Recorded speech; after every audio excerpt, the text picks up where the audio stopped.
you seen this mudra?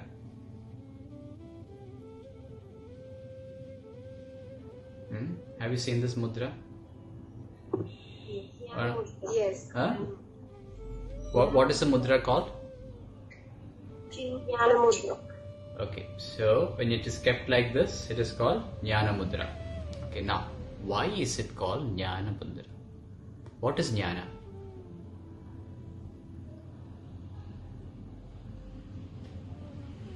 What is Jnana? Jnana means knowledge, right?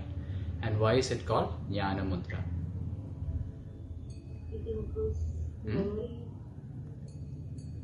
It improves memory. It improves knowledge, right? Knowledge of what? So when you keep like this, are you going to learn mathematics and science and physics, biology, chemistry, all of that? No, is that why it's called Jnana Mudra? Sumi is smiling. Okay, no, everybody is smiling. Okay, so why do you keep it like this, and why is it called Jnana Mudra? Right? The most important knowledge, as all of us know, is internal knowledge. Right? That is, you're shifting the awareness from external objects to inside. The internal knowledge, right? That is the most important knowledge as per yoga. And the knowledge of Brahman, okay, or the universal consciousness, or the universal intelligence. You can call it universal consciousness, universal intelligence, all of that you can call it. Right? Now, that knowledge is gained by this mudra. The knowledge of Brahman or the universal consciousness is gained by this mudra. How does it do that?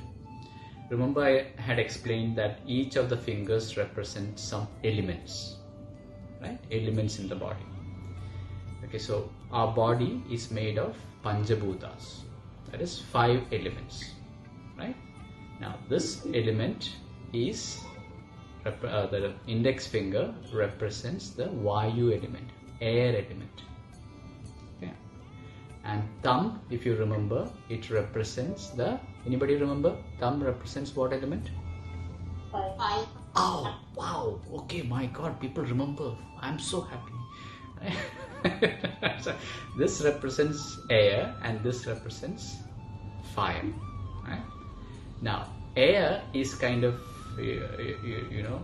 moving around all the time. Moving around. Air is always moving around. What does it represent, this air moving around? Air moving around, yeah, exactly, our mind moving around, right? Our mind is always jumping from one thing to another thing to another thing to another thing, right?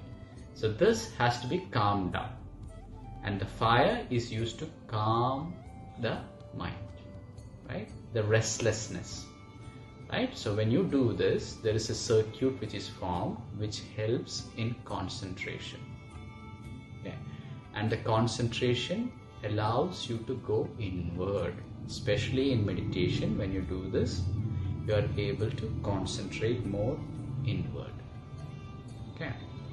So this is one of the main reasons why you are doing this particular mudra. And also you have got other 3, right? So these 3 also represents your gunas.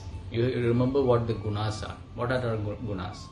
You have got tamasic guna, you have got rajasic guna, you have got sattvic guna, right?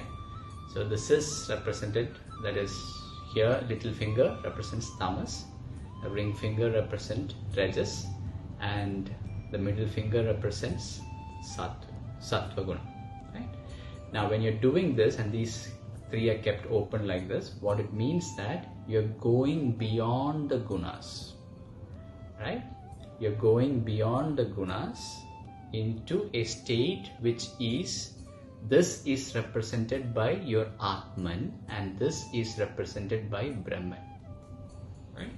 So once you go beyond the 3 gunas, you are uniting your Atman with Brahman. Atman is the soul within you, right? Which is actually a part of Brahman. That is our Atman, okay, which is inside you, is part of Brahman, right? But we are so caught up, our Atman is so caught up with the senses, we don't realize it. So when we go beyond the three gunas, the Atman is slowly, merging with the universal consciousness. Your internal consciousness is slowly merging with the universal consciousness. So all of this is represented by this mudra, which is the Jnana Mudra. It helps you attain the knowledge of Brahman. Right? So this is one of the important mudras while doing meditation. So now you know when you are doing meditation, why you are doing this.